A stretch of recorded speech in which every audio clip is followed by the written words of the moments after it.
Senadora Angélica Lozano, ¿cómo está viendo usted el asunto? Complicado, Gustavo. La ponencia se radicó tarde y ya cuando estaba en la casa, 10:15 de la noche, nos dimos cuenta en la oficina que hay unos movimientos extraños y yo no soy conspiranoide, no hago aseveraciones locas, pero es muy grave. El Ministerio de Hacienda le quitó los recursos a la Registraduría Nacional para organizar las elecciones, precisamente. No le quitó los recursos a entidades del Ejecutivo, que son más de 100 entidades, sino a la entidad autónoma que no maneja, que es independiente y que tiene la tarea de organizar las elecciones del año 25, y encontramos que tiene más presupuesto este año 24, que ya terminó, 1.200.000.000, que el próximo año le dejaron 700.000 millones. ¿Pero eso fue un error de cálculo o una jugadita? Pues yo de entrada partí y asumí que era un error. Yo creí, dije, esto es un error, y como es la vida, ayer le pedí el teléfono a un funcionario, alto funcionario, como a las 6 de la tarde cuando nos despedimos de una reunión, le dije, deme su teléfono. Nunca me imaginé que a las 10 de la noche le iba a marcar, le dije, ¿le puedo llamar? Muy amable, además me atendió y tramitó mi pregunta, enseguida se la comunicó a un funcionario de Hacienda y me dijo ese funcionario que no es un error, que es una decisión, que es así. Pero senadora, en el texto que después de su advertencia nos pusimos acá a revisar en Caracol, en efecto dicen en el pliego de la ponencia que le quitan plata de funcionamiento a la registraduría, pero ya en la ponencia, que es la que tiene como 180 páginas, dicen que le van a quitar 3,09 billones de reducción que serán distribuidos por el Ministerio de Hacienda para gastos electorales. Es decir, le quitan el control de la plata, pero la plata se la entregan después, es lo que yo entiendo, ¿no? Pues quiere decir que le quitan la autonomía. Es como si usted para hacer esta entrevista tiene que llamar al presidente o al que gira los cheques en Caracol, que con seguridad no es Gustavo, y tiene que llamar a decir, oiga, no demerite, senadora, tampoco. No demerite, que pobre pero honrado. No, pues es el director, ¿no? Pero el otro manejará los recursos. Entonces, digamos, la registraduría es un ente autónomo desde la Constitución, y esto es realmente un golpe y nada blando. Es un golpe muy duro a la autonomía, a la independencia de la registraduría, que tiene la tarea de organizar las elecciones. ¿Por qué no le quitaron esos recursos al Ministerio de la Igualdad?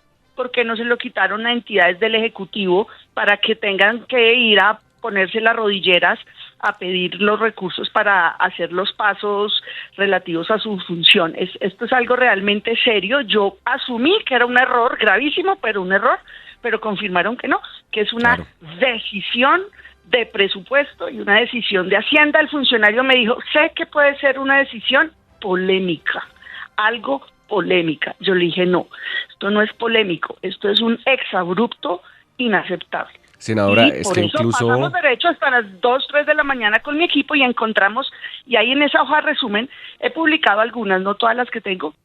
Hemos publicado la página, la hora, y es realmente grave. Le quitan, vuelven la registraduría, no sé, la oficina de Bolívar, que Gustavo Bolívar haga las elecciones.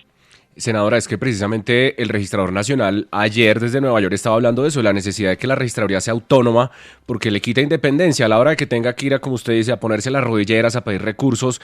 Incluso el registrador estaba sorprendido, decía, ¿cómo puede ser que en el presupuesto inicial esté la plata completa y en la ponencia de un plomazo le hayan quitado el 77%?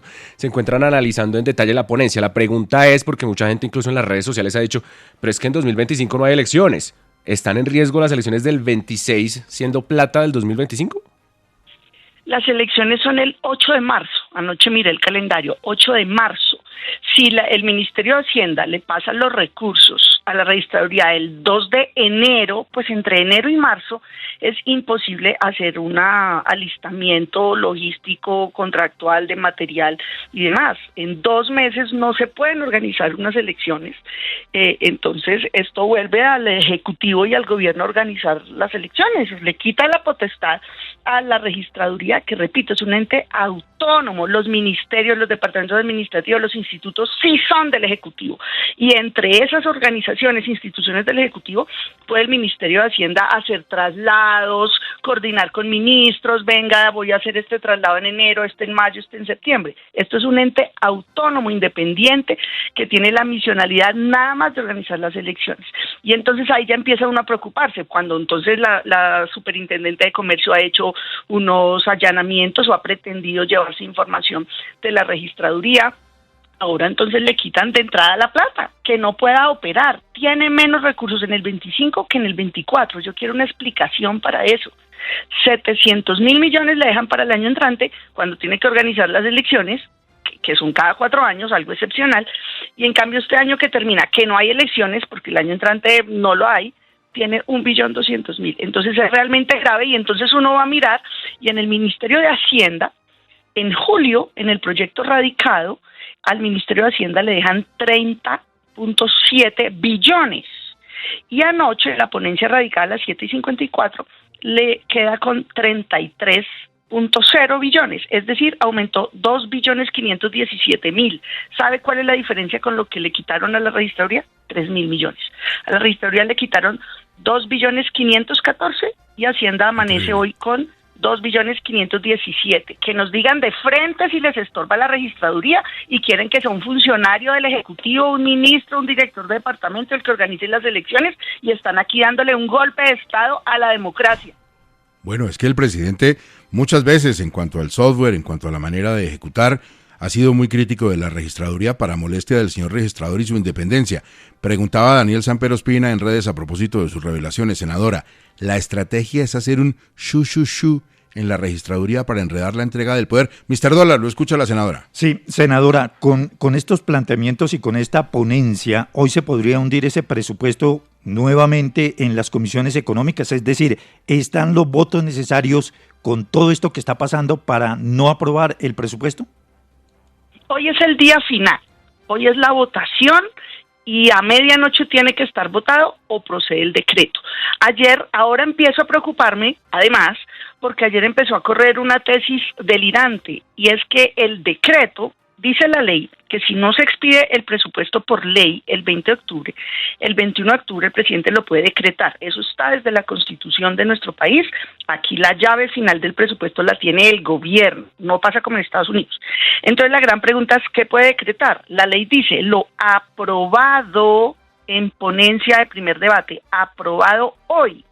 Ayer empezó a correr una tesis que la verdad me pareció absurda, pero hoy ya me empiezo a preocupar. Dijeron, no, es que se puede decretar la ponencia. Y yo dije, un momento, pero si por alguna razón no están los votos o no hay quórum, como es un riesgo real, anoche no hubo quórum en la comisión tercera para aprobar, pues no se puede aprobar en primer debate, luego tienen que decretar lo radicado en julio. Y la tesis fue, no, se podría decretar la ponencia. Entonces, esto es aún más grave, porque si no es, esto no es un error, es una decisión intencional, y están promoviendo la tesis absurda que podría decretar la ponencia y no lo aprobado, porque la ley dice lo aprobado hoy o lo radicado en julio. Si hoy no se aprueba, pues tienen que radicarlo en julio. Sorpresa, la tesis de ayer es, podrían decretar la ponencia. Senadora, como usted lo menciona, esa es la posición del gobierno, que se puede sacar este presupuesto por decreto, que se puede tomar así. Si esto sucede y definitivamente el gobierno Petro aprueba este presupuesto vía decreto, ¿qué va a pasar? Repito, es la Constitución la que previó que si el 20 de octubre el Congreso no aprueba la ley de presupuesto, se faculta inmediatamente para que el presidente la expida por decreto. O sea, eso es posible en Colombia, es legal, es constitucional. La novedad es esa tesis de ayer, porque la ley es clara, se decreta que lo que se aprueba en primer debate, o sea, hoy, y si hoy no se aprueba por alguna razón, pues se decreta lo radicado en julio. La tesis novedosa de ayer es que no, podrían decretar la ponencia. O sea, esto que radicaron anoche, con muy pocas firmas, solo 3 senadoras, mujeres además, 3 senadoras de 18 de todos los ponentes del Senado firmaron esta ponencia, 3 del pacto. Senadora, finalmente quisiera conocer su opinión sobre la jugada, la decisión del presidente de poner como candidato al doctor El Hash para Procuraduría. ¿Está lista para votar por El Hash? Bueno, esta semana se va la comisión de acreditación, la audiencia pública. Yo le voy a hacer la pregunta al Hasha Henao y a Barón en la audiencia pública la otra semana, la misma que le hice a la procuradora Margarita Cabello. Usted va a ser la última procuradora, por favor sea la última procuradora, eso le voy a decir a los tres señores, porque no tiene ningún sentido que esta entidad, que tiene más de, creo que 170 años, anterior completamente a la Constitución, tenga vigencia. Hoy otras autoridades tienen las competencias que la Procuraduría. En cambio, ese enorme talento humano, porque son miles de abogados y de personas formadas, se necesitan en la Fiscalía, buscando justicia, o en la Defensoría del Pueblo, sirviéndole como abogados a las personas que no tienen cómo pagarlo. Esa es mi postura de hace 4 años y de ahora. Senadora, muchas gracias. Quedamos al pendiente de lo que pasa en el Congreso. Feliz día, gracias.